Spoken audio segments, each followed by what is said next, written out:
Hello, I'm Paul Johnson with the Optimistic American, and I'm not only here to welcome you to a new episode, I'm here to welcome you to a brand new season, Season 2 of the Optimistic American, and we're titling it Agency versus Authoritarianism.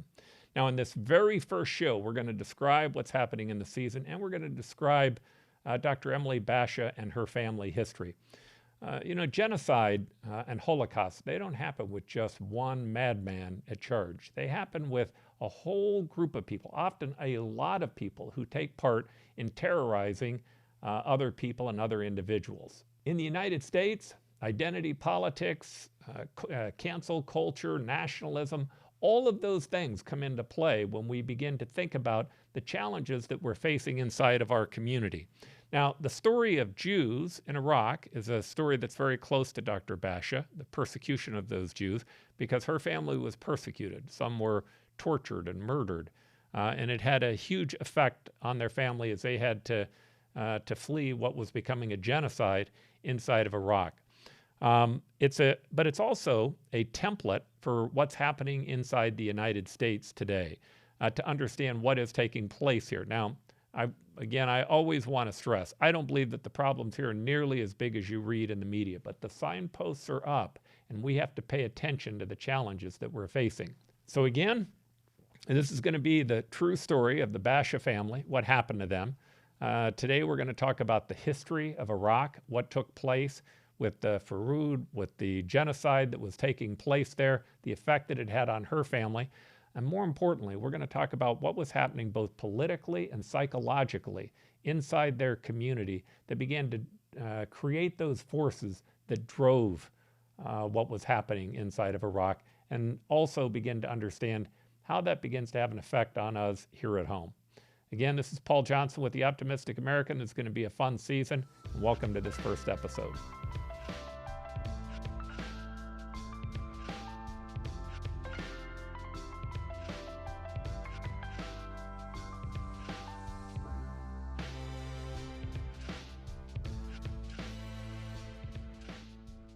Dr. Bashah, welcome to the Optimistic American show today. Thank you so much for having me again. All right. So this season, we're going to focus on authoritarianism versus agency. In the last season, we put a big focus on the idea of why it is that people should be optimistic. We had some great people on that show. Dr. Michael Beckley, who talked about unrivaled, how the United States is unrivaled in terms of world power. And then we had Peter Zion on, who gave a great description of what's happening in the world, how changes are happening, how a lot of those changes may be rough for the rest of the world, especially Russia and China. But he gave a very good reason for why we should be optimistic in the United States, why we're set apart from a lot of what's happening. In this particular show, we're really going to talk a lot about authoritarianism, because authoritarianism is really the opposite of agency. You and I just wrote a book, or just finished a book, that should be published sometime in late November, early December, but it's called Addictive Ideologies. Very excited to have that launched. Yeah, I think it's going to be fun. But what that book does is it covers the whole concept of what we'll be doing in this season. The idea that authoritarianism really and genocides don't happen just with one person.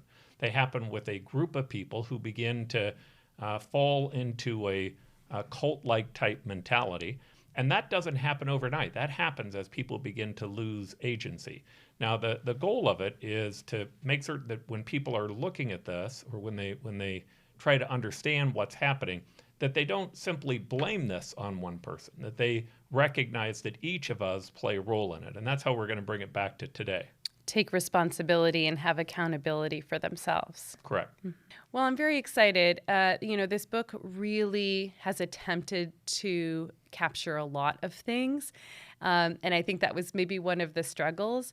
But I'm coming at it from the psychological perspective, also what I've seen clinically and also forensically, and what happened to my family coming out of Iraq and surviving persecution as Jews.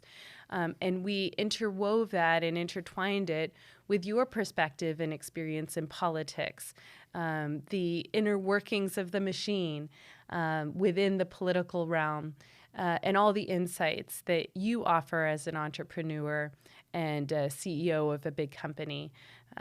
It's at times it was a struggle to really bridge those gaps and see how the themes and ideologies help to explain what was going on historically, but also in present day. But I think we were able to find, with theory and also looking at things historically and also contextualizing what's happening today, to really give people these golden threads and these opportunities to promote self-agency. Yeah, it's always true when you look back at what happened in a society. You can take it from any individual standpoint. You can take it from a political standpoint. What was happening politically? What were the movements? Why were those movements there? What were the philosophies behind them? What were the ideologies that were driving it? You can also look at it from a historical standpoint. Historical standpoint are usually dates and facts and things that we can identify very clearly in terms of what was happening in the world at that point in time and what was happening in that location. But if you want to go to a deeper dive, you have to start thinking about what was happening to people psychologically, the psychological impacts. And in your story, the story of the persecution by Saddam of your family, when you can begin to personalize it and understand it individually, it gives it a much richer context. Well, that's true for what's going on today as well. Understanding those theories and understanding how they interplay and connect are a way to try to help us begin to think about how do we solve the problems that we're facing today, the challenges that we have in the United States, which, by the way, I say all the time, I think that it is overblown by the media. I think that it's overblown by the political parties and by candidates. I don't think Americans are nearly as divided as we say that we are. But nonetheless, the signposts are up. There are issues here that we need to be paying attention to. The starting place, from our standpoint, the exact alter side of the spectrum from authoritarianism is agency. It's being able to understand yourself. Now, if you would, why don't you help us by understanding what is agency? Why does it matter? How does that come into play? Well, it's the enactment of free will, being able to see what your options are. And it's not just a matter of what's happening externally to you or what your environment permits you to do. It's about you owning that responsibility and accountability for yourself. And that's guided through your thoughts, your actions, your emotions. We can't necessarily suppress and control our impulses, but we have that opportunity to prohibit what we do and to suppress some actions that are not going to be pro-social or are going to have really severe consequences, and inhibit certain responses.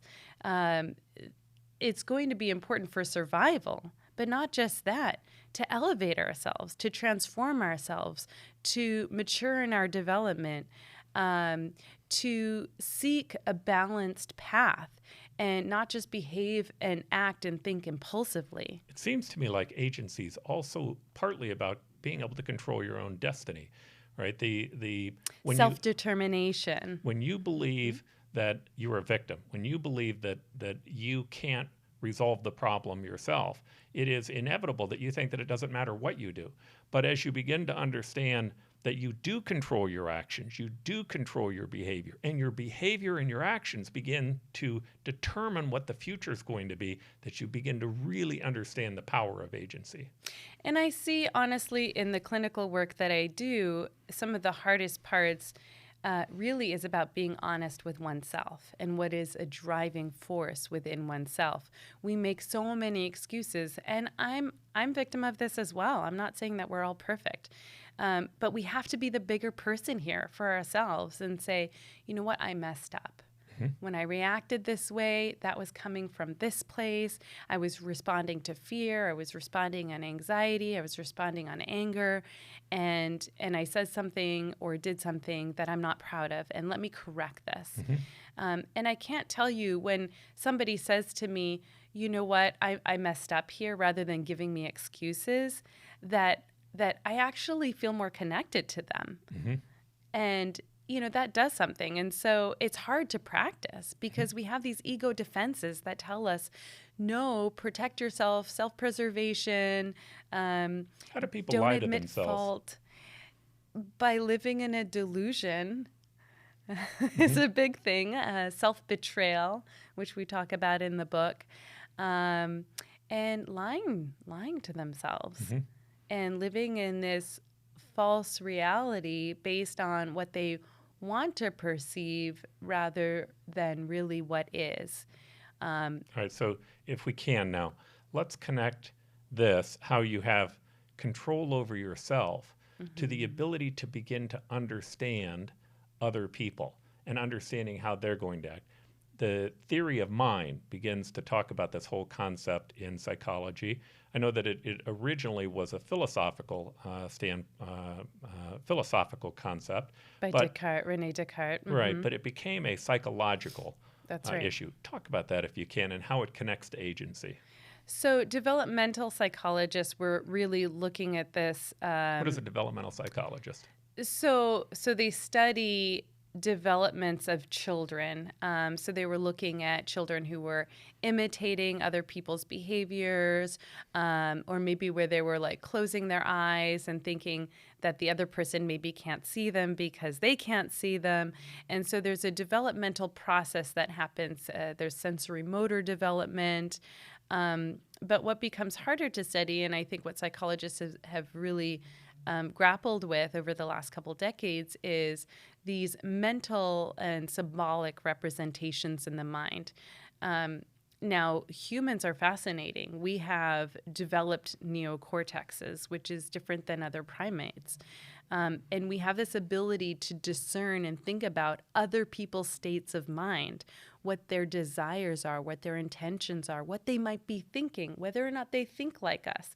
And so we do this all the time. We try and discern, is this person a friend or foe? Which category should they be put in? Well, how do we do that? We have to look at intentions and behaviors. All right, how does that develop? In studying children, what is it that children do that helps psychologists begin to understand how theory of mind works?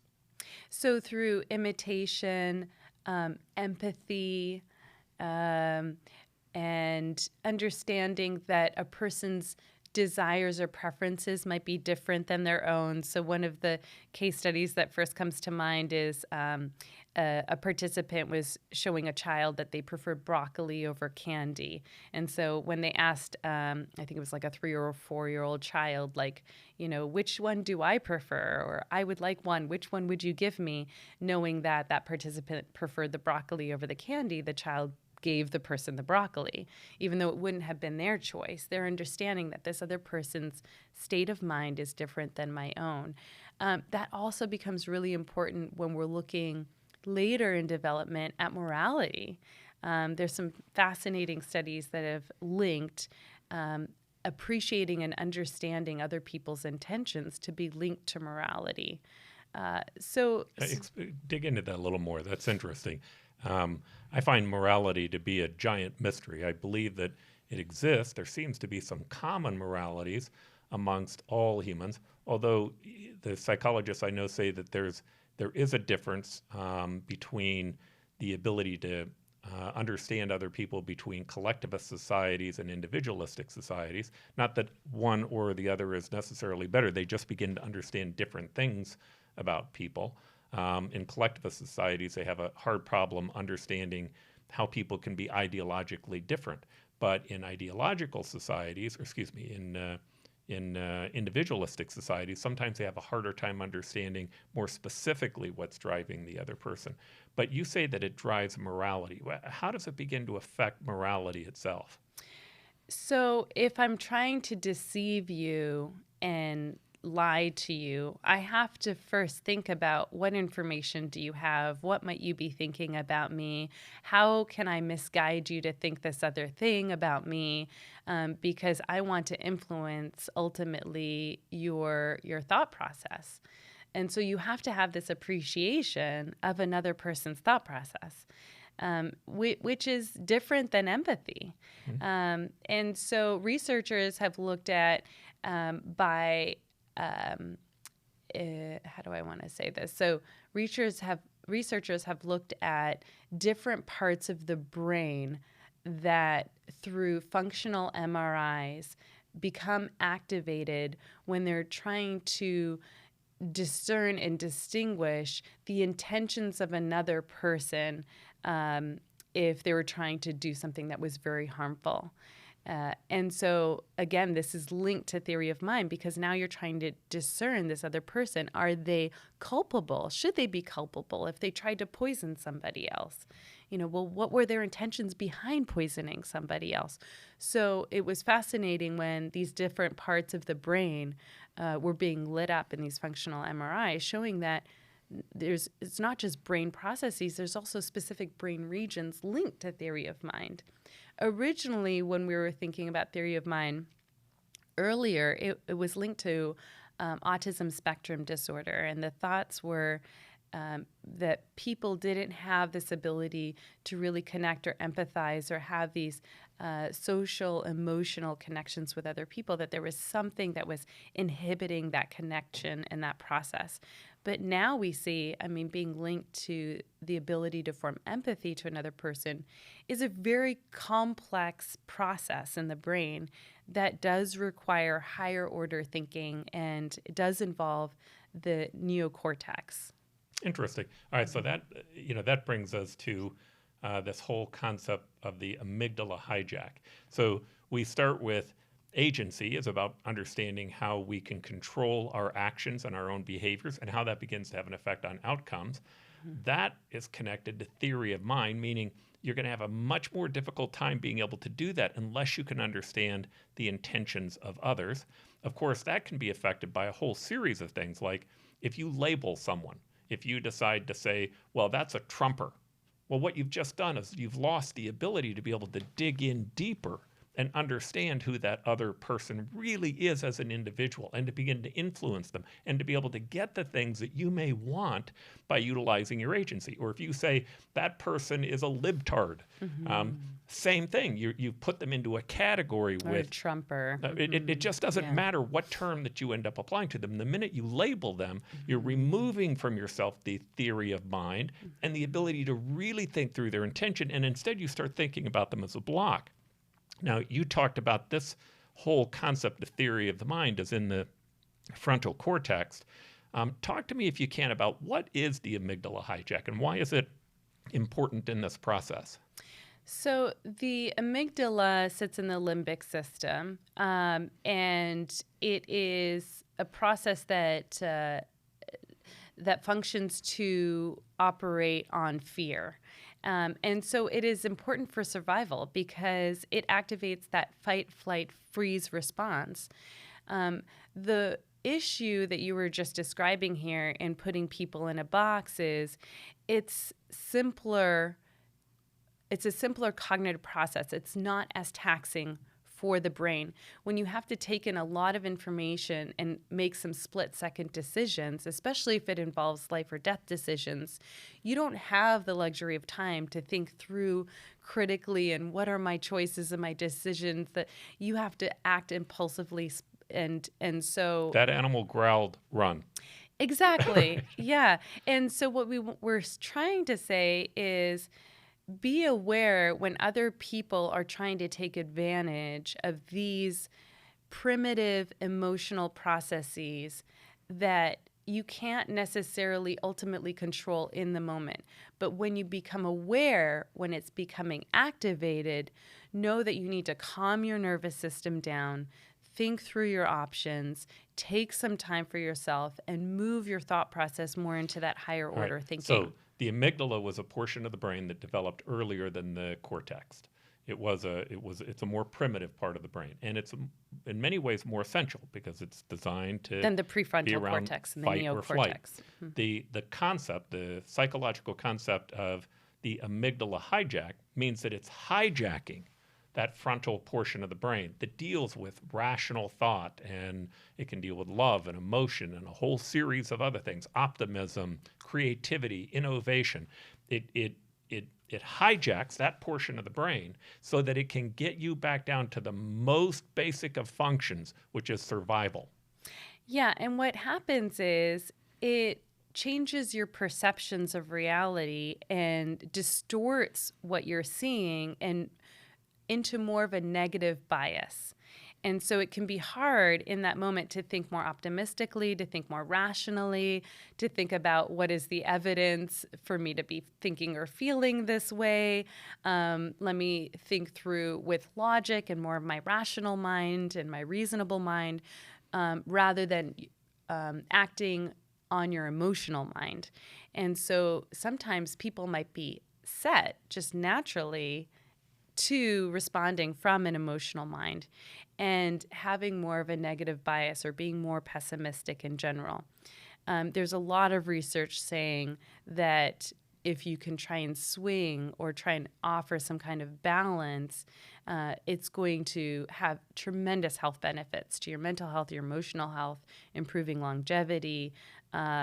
But you also, again, have to be really aware of when this amygdala hijack is happening. If you happen to be one of those people that tends to operate more on the emotional mind, you may be more susceptible to it. There's different routes of persuasion that social psychologists have researched, and media is using that and also exploiting psychology to be able to take advantage of your mind. So it's not just the media. It's this whole idea of the amygdala hijack means that the amygdala inside your brain is hijacking the neocortex, but there's an ability to hijack someone else's amygdala. Because if you can terrify them, if you can induce fear, and by the way, if you're in business, I find this to be true. And in fact, there are studies on this. You rarely make a sale by appealing to someone's neocortex. The minute they think rationally, they'll say, well, maybe I'm going to do this because of this, or maybe I'm not going to do this because of that. They'll go back and forth to make the sale.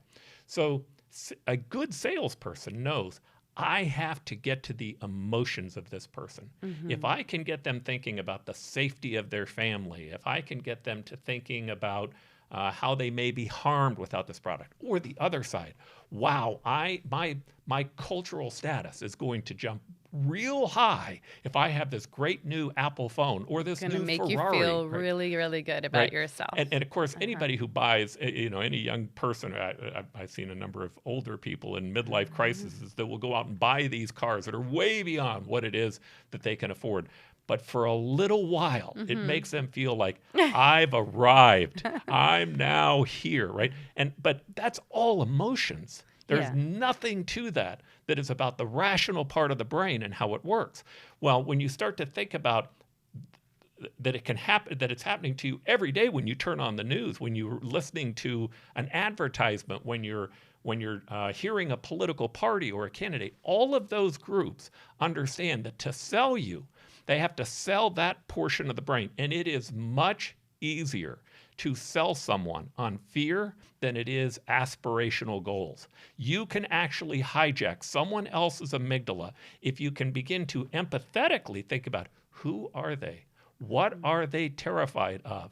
What motivates them? And if you can begin to appeal to that, they shut that neocortex off. And when they shut it off, your ability to control them dramatically increases. And going back to, really the purpose of the book is about agency and self-control and self-determination, knowing that some of these psychological processes are at play and are being exploited to control you, deceive you, influence you, to get you to buy into whatever they're selling, that now you have the upper hand. I have found this to be true. I've met world leaders, I've met national leaders, I've met people in a variety of different contexts. And in almost always this is the case. The people that you watch that you think are ideological, that are the great leaders of ideologies, rarely are. They just simply understand how that ideology motivates people that they want to motivate. And you're likely having to sacrifice something at a greater cost, which, we'll get into when we talk about my family story and also history. Yeah, we'll talk about the pan-Arab movement, right? All these leaders around the world who wanted to have a one Arab world. Comes at a great cost. But the minute they become the leader of that country, they drop the idea of the pan-Arab movement, right? Because it never was about the pan-Arab movement. It was about them getting to where it was that they wanted to get to. Now, And the sacrifices of the individuals and the self-agencies to promote something that was a lie or part of propaganda is so great. It's such a simple solution that is offered to such a complex problem, and they get you to buy in to the narrative and the story. All right, now you've met Zimbardo. He's the infamous Stanford experiments, and you actually got him to endorse your book, which shocked me, or our book. Our book, yes. You actually got him too. He is such a pioneer in psychology. I have so much respect for him. Yeah, he's amazing. Talk about his theory. Talk about, give us the history of the theory as well as what the theory was designed to tell us. Yeah, I'm a tremendous fan of Dr. Philip Zimbardo. He's actually undergoing very serious surgery soon, so I just want to put out some blessings for him to overcome this and heal from this surgery that he's going to be going through. He encountered a lot of criticism, and it was a very controversial experiment. So he randomly assigned, and that was a really important component, college-aged white males to two different groups. They were either detention officers or prison inmates. And he thought this would be, a 1 to 2 week study.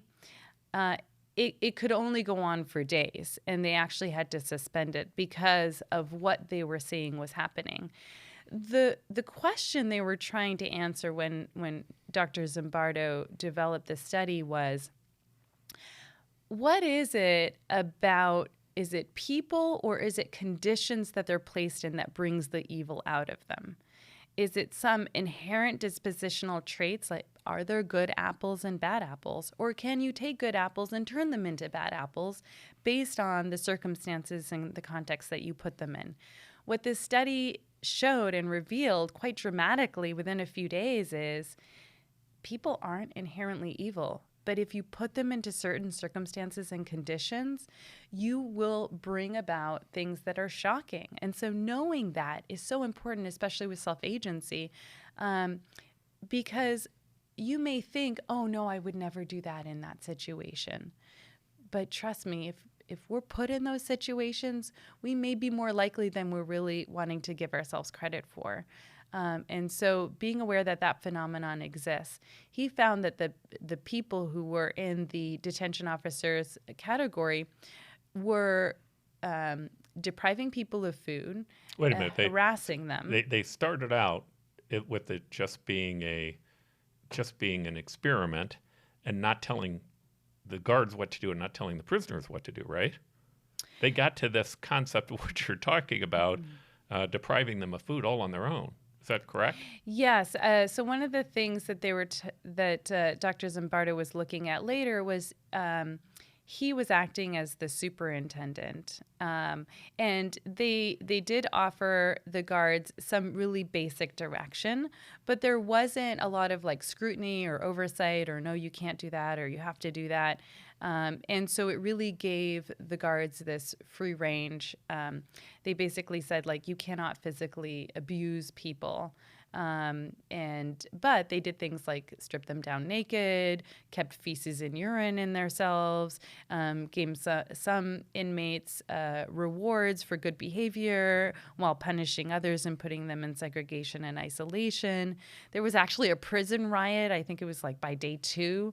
Like a real riot that happened amongst fake prisoners. Yes, they were trying. Yes, they boarded up all their mattresses up against the jail wall, the cell walls, and they refused to come out and participate. And so, by the time the next shift of detention officers came in, they had sprayed tear gas. Was it tear? No, sorry, a fire extinguisher, not tear gas. A fire extinguisher hose, and then removed everybody and put them into different segregated rooms and humiliated them, shamed them, deprived them of food. So there were inmates that were starting to have emotional breakdowns. By the way, like Dr. Zimbardo speaks about this, and he says, we made sure to not include participants. We screened them for psychological disturbances. We looked at personality constructs. We had them do testing before we even allowed them to participate. So they screened out people that they thought were not emotionally stable or psychologically stable. But by day 2, there was one particular inmate who had a complete nervous breakdown. And Dr. Zimbardo admitted, like me as a superintendent, thought, oh no, this person is conning us. You know, this isn't a real emotional or psychological breakdown. And let's just, continue and keep going, and we'll talk to him, and we'll like influence him and encourage him to continue. So there were a lot of things that were happening, and I think it was so important. Even Dr. Zimbardo, as a psychologist, fell out of the psychologist role and internalized the role of a superintendent. And he talks about how strong that process was. So there were so many criticisms based on ethics and what got him to stop? So there was a female psychologist, and she had told him, like, basically slapped him across the face. What are you doing? Like, she came to assess what was happening in this experiment that was occurring in the basement of Stanford University, and said, these are boys. And they're in crisis, and they're having emotional breakdowns. You are harming them. This is doing harm. And you're a psychologist. And so once he realized, oh my gosh, you're right. Like, I was wanting to continue for the sake of the experiment, and so curious to see, like, what will come next. And so fascinated by what was unfolding, that he realized the harm that he was perpetuating. And that's when he stopped. And he later married the woman. Of course he which did. I love. Once you find somebody as a man that tells you you're way out of bounds, Somebody on this was stuff, willing to that's the person you need to be with. Right. But he received a lot of criticism, and many other psychologists tried to replicate the design and had some difficulty doing. And so the criticism was about how controlled the experimental design actually was. And so it went back and forth, and also all the ethical dilemmas and challenges. But regardless, it was a tremendous amount of information. What was the that next we were book you wrote? The Lucifer Effect or something The like Lucifer Effect What was is the another concept behind that? famous one. Well, he talked about evil. Good versus evil, and that we all have this ability within each one of us to be good apples that turn bad. And Yeah, that's a repeating theme for me. And it is, to me, it is so key to agency that if you,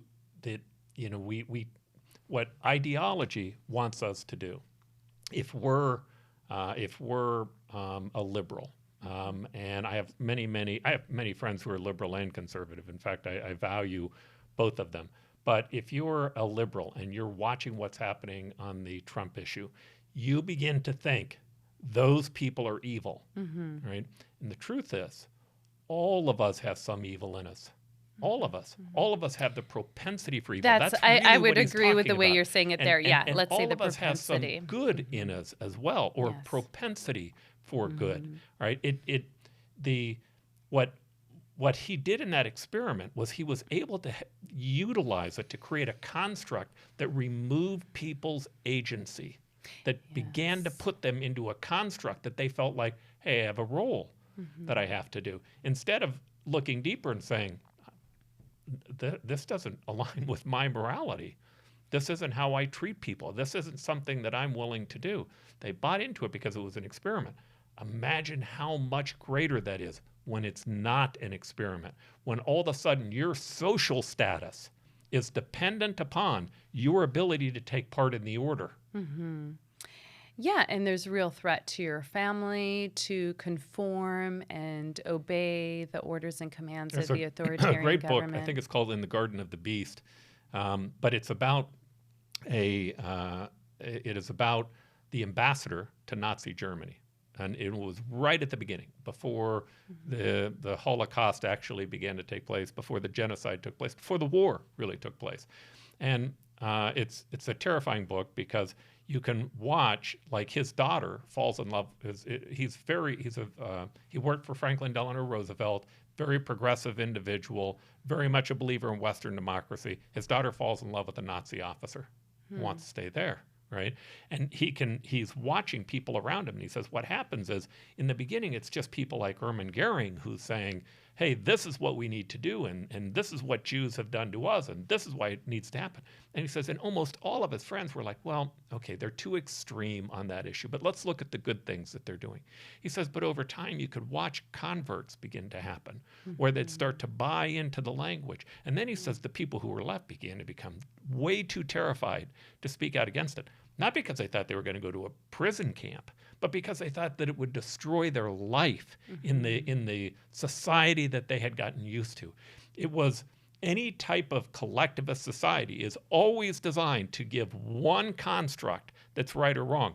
And there's always somebody at the top of it who really doesn't buy into the ideology completely. Right? Yeah. He just wants to manipulate that ideology to be able to put himself into a powerful position.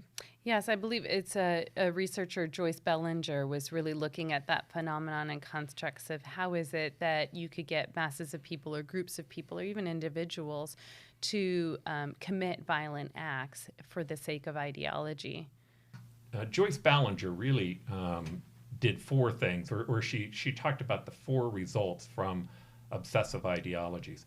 The first one is the idea that you have a moral disengagement from other people. You begin to buy into this ideology, and you start to look for people who are as ideologically obsessed as you are. So now you start to hang out with other people who buy into that same ideology, and oftentimes they're at a more advanced state than you. They hate people more than you do, and they're much more willing to advocate for violence than you are willing to. The next thing that begins to happen is, after you've done that gravitation, you begin to shun people who you disagree with, because you have the ideologies are almost perfect. They're a step away from a cult, right? If you were to look at, in my opinion, the evolution of a cult starts with an ideology, right? And the ideology is almost always circular. Everything ties together. It gives you a perfect, rational understanding of the world. And it almost doesn't matter what ideology you buy into, it always does that. It gives you a bad guy that caused the problem. That problem created these challenges for you, a scapegoat. Here's the society that we can have. The society would work well, all but for. And then it brings you back to this overall concept of how the ideology, or how society would be better with this ideology in place. Now, the key is that once you begin to shun other people, once you begin to pull away from them, your tendency, her studies said, you become much more prone to becoming violent.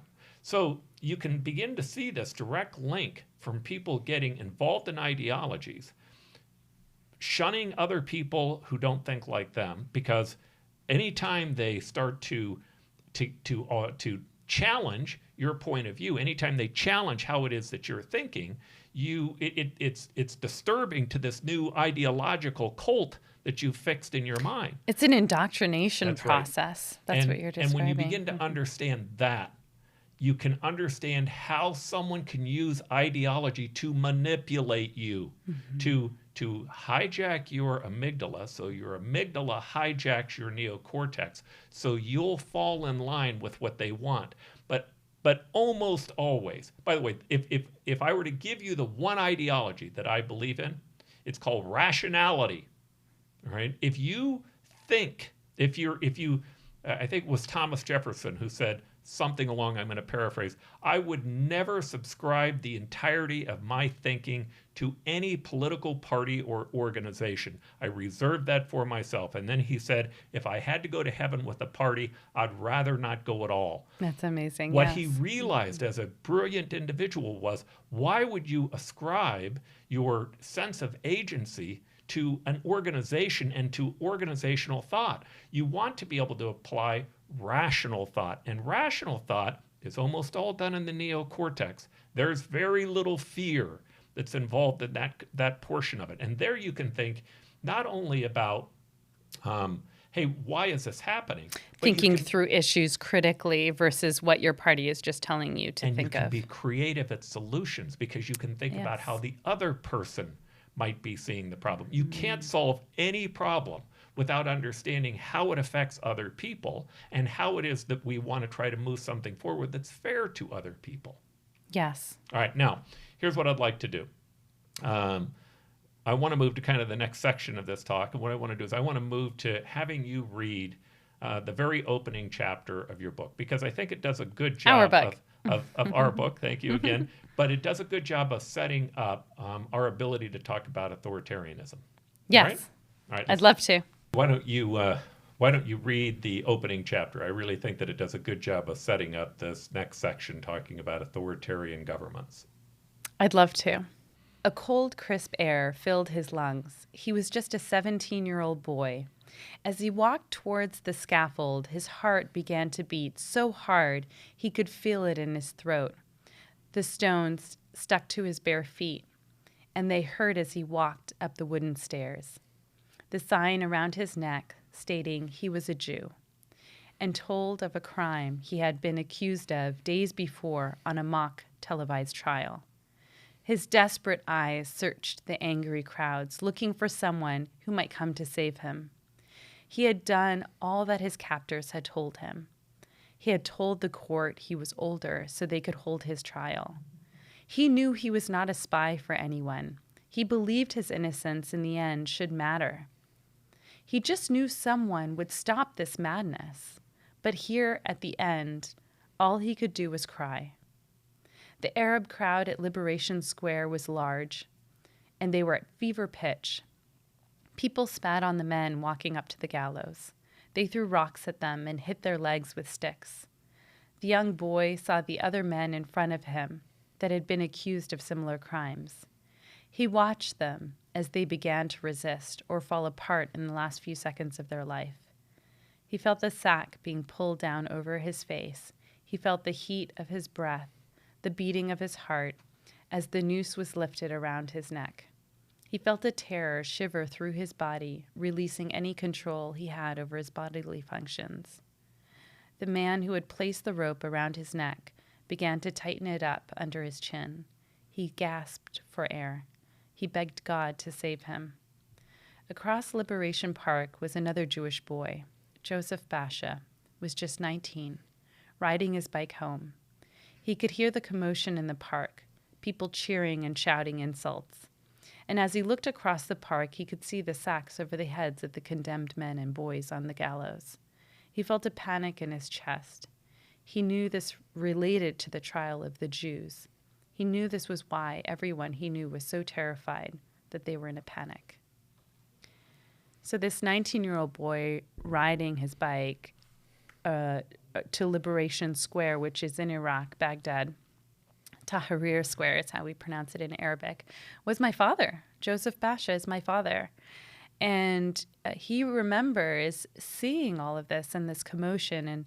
And, he had some understanding of why, but also this terror and this threat and this panic of what has befallen the Jewish community in Iraq. What is going to be my fate? What is going to be my family's fate? How are we going to get out of here safely? Now, it had an effect on your mom's family as well. Maybe talk a little bit about the story of what happened in your mom's family. So my mom's father, Izuri Shamash, was wealthy, influential. He had a lot of friends within the communities, and he could see what was happening to the Jewish community. There was this Farhud, which you'll talk about as part of the history, that had happened decades before, which was this violent dispossession that had befallen the Jewish community, and many people were killed, and it was savage. And so the Jewish community always felt, that the government cannot be trusted. Like at any point in time, they may try and take what I've built or what I've created or my business or my family or my home. And so one day he was kidnapped. He was abducted by the Ba'ath Party members. He was last On seen. his daughter's wedding celebration day. Yeah, so this was a week after his daughter had gotten married. And it was a very tumultuous time for the Jewish community. And so my grandfather had 8 children, and he married a woman who was 20 years younger than him, my grandmother. And he was the rock of the family. And so his disappearance just marked the fall of my mother's family and shook their stability completely. They had no way of getting out. They had no money. They had no means. They had no information. Why did they not have money if he was wealthy? So when he was captured, he was placed in a prison, which we later came to find out was the prison of no return. Once you go in, nobody comes out. And it was close to Saddam's palace. There was no information that later came out, even though there were a lot of records of what was happening to people who were being detained and imprisoned. We believe that's because his captors had robbed him, and they were interrogating him for information to find out if he knew anything about spies for Israel. But he was also wealthy and influential, which made him a target, and being Jewish. So the days ensuing after his disappearance, my mother went everywhere. She went to the jail, she went to the morgue, she went to the hospitals, and they went to go to his office that was in the market, and they saw the police had taken over. So right away she knew that they had robbed him of everything. He was a famous jeweler, but he was also involved in trades of spices and sugars and other things. There's some different stories among family members of what he actually was doing. And so they robbed him. So they had nothing. My mother had to sell the Persian carpet to get money. She had to continue going to college to make it appear like nothing was happening. There was no disruption in their household. So they had to keep everything very quiet until... Because disruption would mean they didn't have money. And if they didn't have money, that would mean that more people that they knew would turn on them. And could take advantage of them. Mm-hmm. And so she had to live this false reality and false life, knowing what this tremendous grief and loss and panic and fear was happening inside of her. She endured a year remaining. I read a number of studies, accounts of these prisons. By the way, the same prisons that Abu Ghraib was. Abu Ghraib, that the United States prison was held in. Also in Baghdad. Mm-hmm. Yeah, but when you look at the how terrible these prisons were under Saddam. By the way, at that point in time, Saddam actually wasn't in power. He was second in command under al-Bakr, and but one of the things he was in charge of was security. So he was in charge of the prisons, and he actually led torture parties of individuals, specifically in the prison that your grandfather was in. The torture, when you get done looking at what they did to prisoners, it was pretty unbelievable, and everything from tying... It was inhumane and sadistic. Electrical currents to eyelids or testicles, tying the end of penises so that their bladders would explode when they fed them water. Being strung from the ceilings. Hanging them from the ceilings with their hands behind their back, with their arms up above them. Just an incredible amount of torture. And what's interesting about your grandfather, to me, is that there's no record of it. No, and since the U.S. invaded Iraq, there's now these national archives, and my mother and I were going through them, trying to find information if we could find anything about what happened to my grandfather. And surprisingly, she was able to recover some records of her family being spied upon. So they had school records, looking at which friend groups people were in, who they knew, who they spent time with. Talk about the story with your mom's sister, Claire. Yes. So, the government was oppressing the Jewish community and wanted them to live in fear. And so anytime there was an opportunity to target them, to control them, to remind them who was in power. It was a form of terrorizing. And so Claire was just like any other teenager. She learned of this soccer team that was coming to play in Baghdad, and so she went with her friends, and she had obtained a signature from one of the famous soccer players. And that soccer player was flirting with her and asking for where she lived and hoping to see her again. And unbeknownst to herself, she was just, in this fervor of just this excitement. And so she wrote down her address and gave it to him. So then her and her friends left. They realized that they were being followed by Secret Service members. So they went different directions, and she quickly ran home.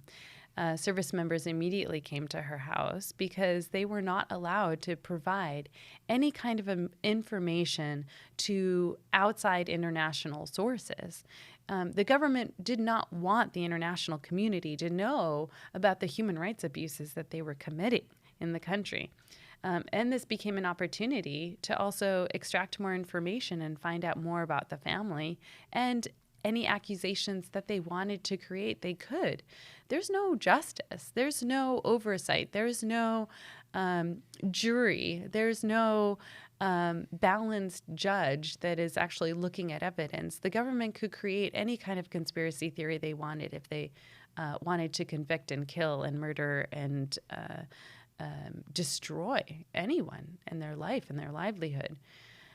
They went through and ransacked the house. They looked through everything. They interrogated Claire, and the family could do nothing.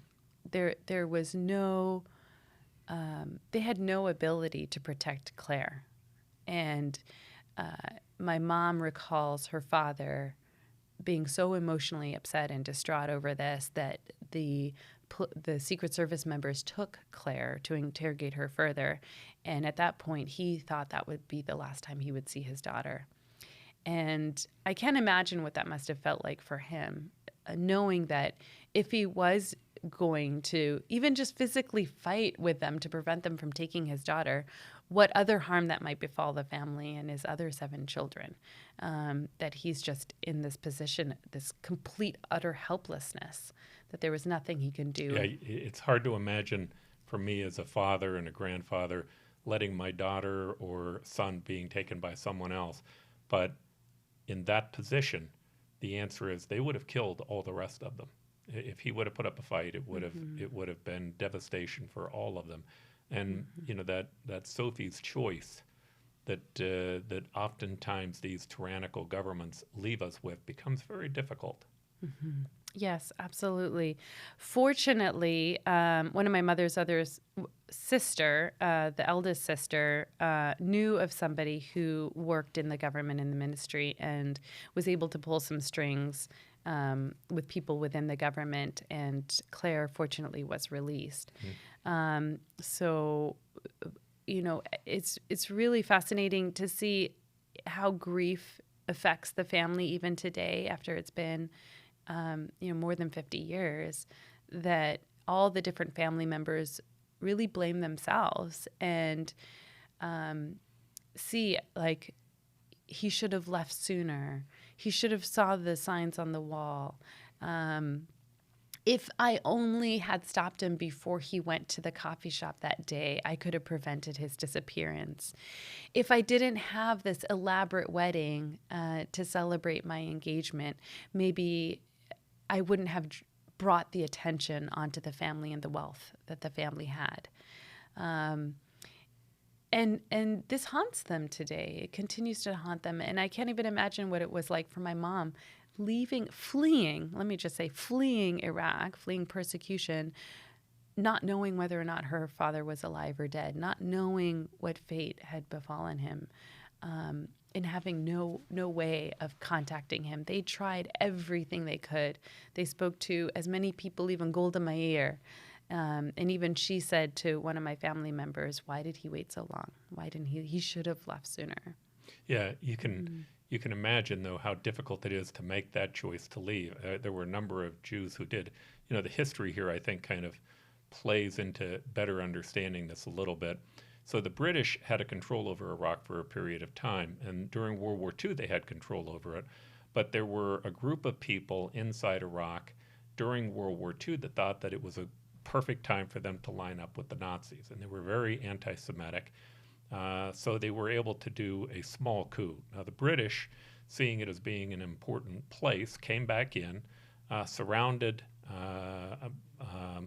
Baghdad and other cities, and tried to quell this revolution. And it worked, but the challenge was many Jews who then saw that these Nazis had been forced out went outside to celebrate. They were happy that the rule of law was being put back into place. Well, the British soldiers hadn't actually come into the cities, and at that point in time, the Islamic group was enraged, and they began murdering the Jews who were out on the streets.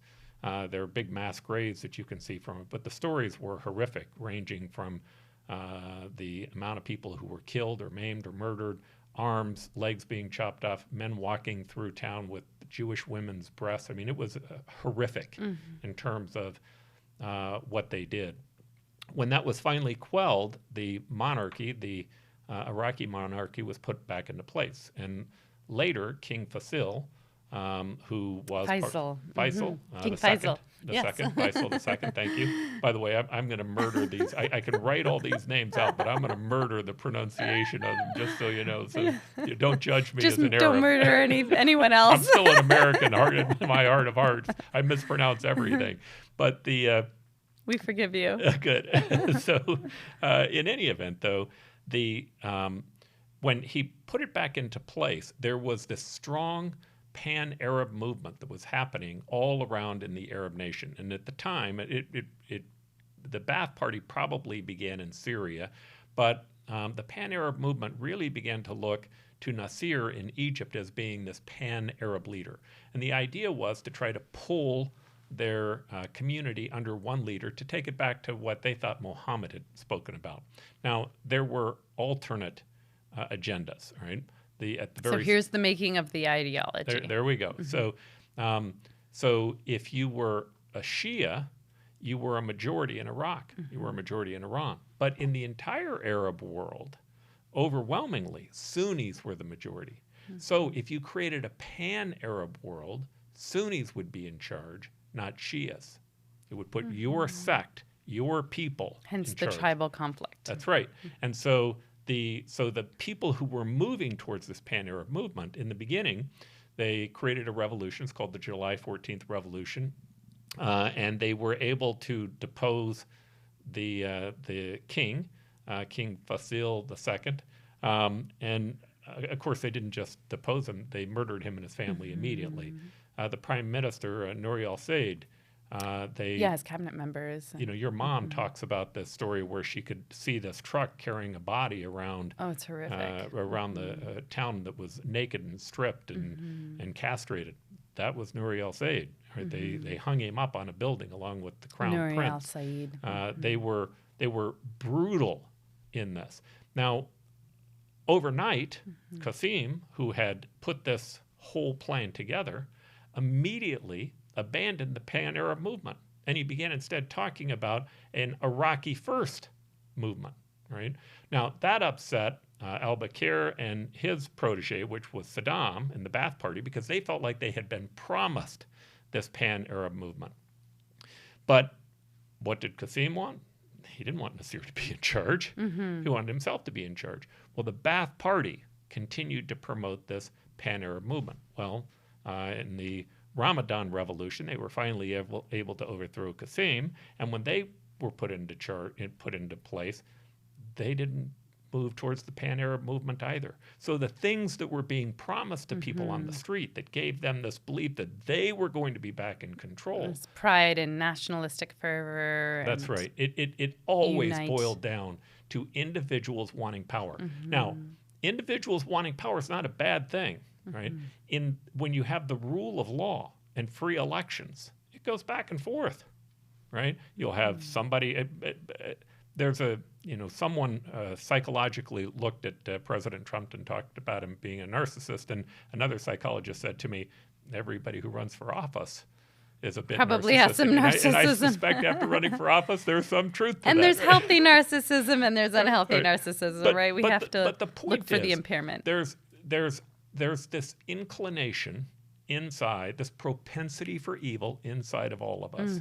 And power, I like what Henry Kissinger once said. He said, power corrupts, and he said, an absolute power is really cool. Right? But it's again that justification. As long as I have it and nobody else has it, well, that's permissible. In the rule of law, when there's free elections, when there's a balance of power, when people have to balance those things off, what you're really doing is you're moving a large portion of the power to the public.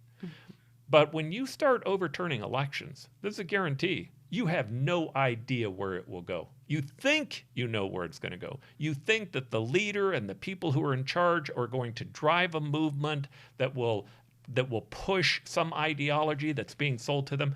But power is a funny thing.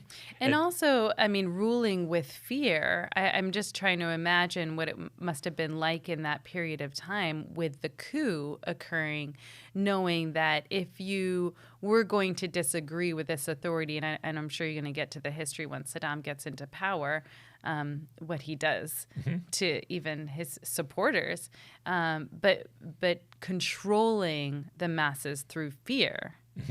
Well, Saddam gets into power, and you can imagine how elated his supporters were, how elated the Ba'ath Party was, right? The Ba'ath Party now was in complete control. He immediately has a large conference. He brings them all in, and he gets up, gives a little speech, and he talks about how there was a group of people who were trying to subvert or have a coup against his coming into power. And then, lo and behold, this guy who was his opposition in the Ba'ath Party gets up in front of him, all on camera, by the way. You can Google it and you can watch it take place, and begins admitting to this coup and begins naming the other people in the Ba'ath Party that were a part of it. Now, it wasn't probably a coup. It was opposition, legitimate opposition to which idea should survive inside the Ba'ath Party. But he named them, and they took 50 people outside. 25 of them were immediately killed. Considered dissenters. Right? You can imagine the people who were left in the room. By the way, it became a fever pitch for them, yelling out, long live Saddam, and talking about Saddam almost as a godlike figure, because the alternative wouldn't be good for you. Right? In the end, ideologies are about power. That's what they're about. That's what they're about trying to drive. If you want to keep your agency, the best ideology is rationalism. It's understanding things and to recognize that both sides, all sides, bring benefits. All sides bring detriments. And we have the ability to be able to sort through them and to figure out what's best, so long as the rule of law stays in place. If you lose the rule of law, you've lost everything. And again, when you think, well, my ideology is going to be the one that wins, you're almost always wrong. That's not what happens from a historical standpoint. Yeah, and you see that with arguments where it's based on superiority. If you have one group of people saying, well, no, my race is more superior to you, my ideology is more superior to you, or, denigrating another group, all of those things help to, again, control the narrative. All right. So, again, we'll talk a little bit more about the as this season goes on. We have some great people who are going to come on to talk about authoritarianism, what's happening in Russia, what's happening in China. We're going to talk about genocides that have happened throughout the world. But you and I, throughout this season, are going to talk about the traits of agency. The things that are important. So keeping the rule of law is important, but also keeping your sense of agency through periods of time that begin to become more tumultuous become more important. Now, we'll talk again more about all these things later, but they really boil down, in my opinion, to understanding accountability. So the concept of agency and understanding other people and the theory of mind are key. Understanding how the amygdala hijack works, but it's also important to understand that you have a propensity for evil as well. And so you have to be accountable for your role. Yes. Yeah, absolutely. And I mean, how do you do that? Paul and I are trying to explain, and throughout the season, I'll give you these psychological processes that occur. But look for the negative bias. Look for these availability heuristics when you're trying to make some split-second decisions, when you're putting people into a box and categorizing them. You're trying to move from the limbic system to the prefrontal cortex.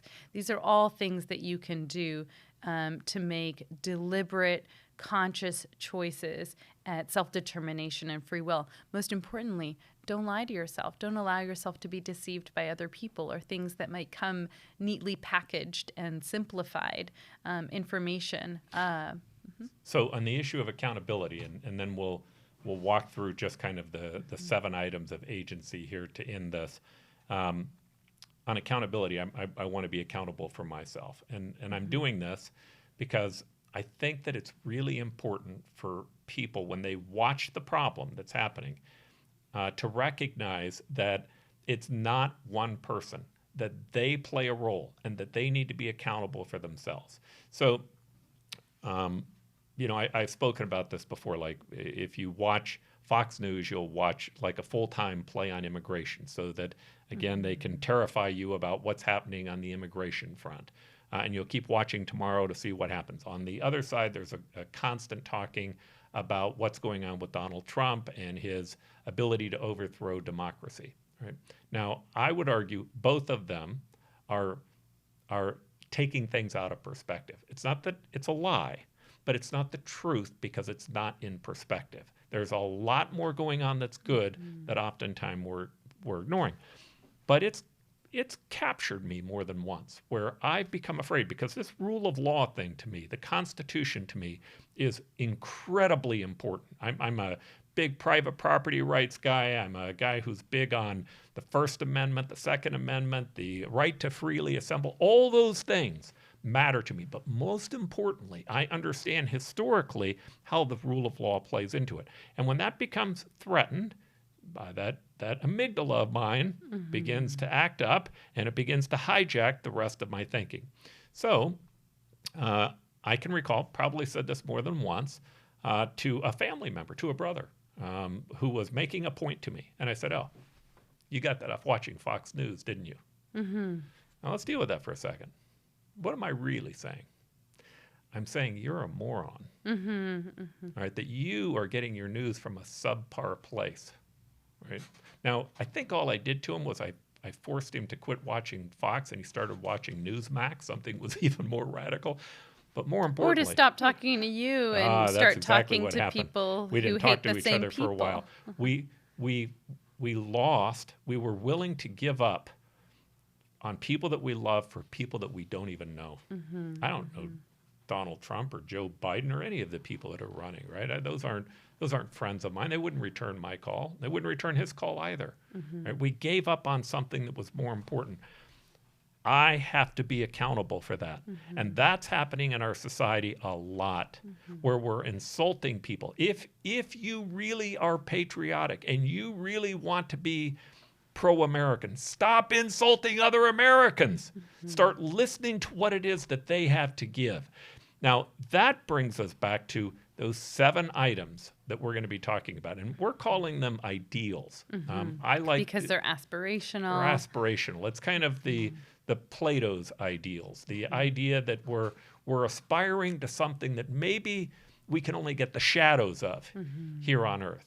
The first one, to me, is know the truth, right? And that means that we have to understand what really is happening in our society and that we have to go beyond the media, go beyond the political parties, go beyond the candidates, and utilize our sense of self-agency, utilize our sense of the theory of the mind to understand other people and know that we can't let that amygdala control us. Yeah, and the second one, really being accountable for yourself. So, I mean, that really links into not deceiving yourself, not betraying yourself, that you have to be able to admit when you're wrong. You have to be able to admit when you've been seduced to do the wrong thing, or acknowledging that this evil lives inside of you. And you might fail. You might falter, and that's okay. We can all strive for perfection. Exactly. But be able to give yourself that grace and stop deceiving yourself. Finding meaning. I know you and I are both big fans of both Solzhenitsyn and Viktor Frankl. Oh, yes. But, Viktor Frankl, you happiness. Can't put it better than he did. You put meaning over happiness. And how do you find meaning? We will talk more about that in the show, but you find meaning by what it is that you create, who it is that you love, or what it is that you love, and through struggle. Yeah, I love the quote, when you have the why, you can survive and endure almost anyhow.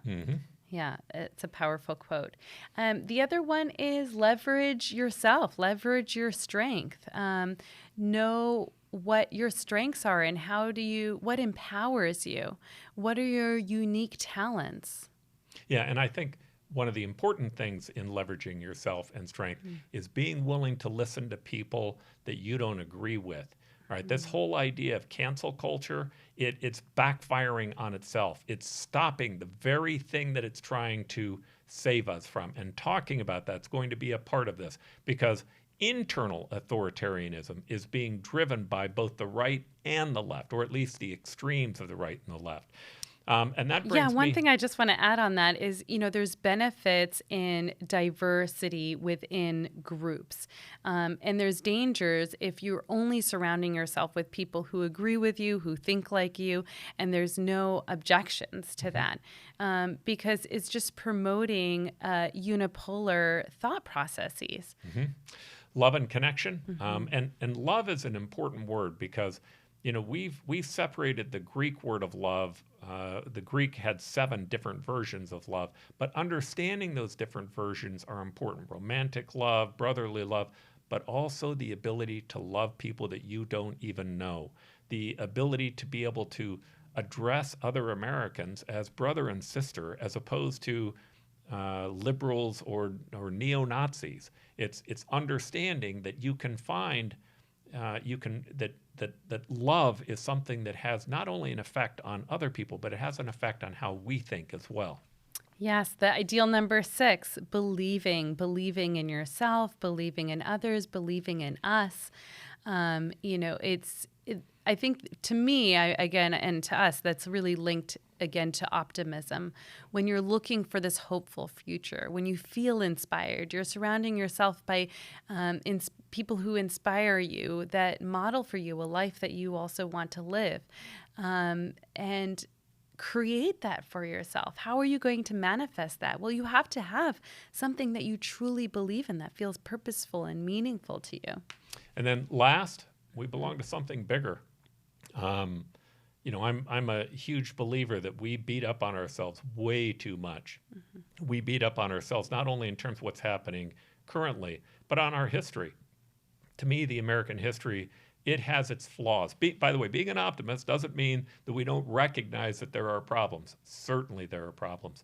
But this whole quest of we are a part of something bigger, that it's we, not me, that we have an obligation to other people. And the simple concept of that we are endowed by our Creator with certain inalienable rights, that we are all created equal, and that we all have, from government, we should be entitled to the same set of dignity that any other individual is entitled to. Now, all 7 of those not only are in the book, but we also have placed the 7 along with the 7 ideals, along with subsets underneath them that you can find on our website, on the Optimistic American website. All right, Dr. Bashah. Thank you. It's going to be a fun season. This new episode, yes. New season? New season. Yeah, this will be an episode, but it'll be fun to do this season. Thanks for being on the show, and we'll see you quite a bit in the upcoming months. Thank you. Thanks for joining the Optimistic American Show. Now help us grow by subscribing to our channel. If you enjoyed the episode, please leave a like and a comment. There is so much more that we have planned, and we can't wait for you to embark upon this journey with us.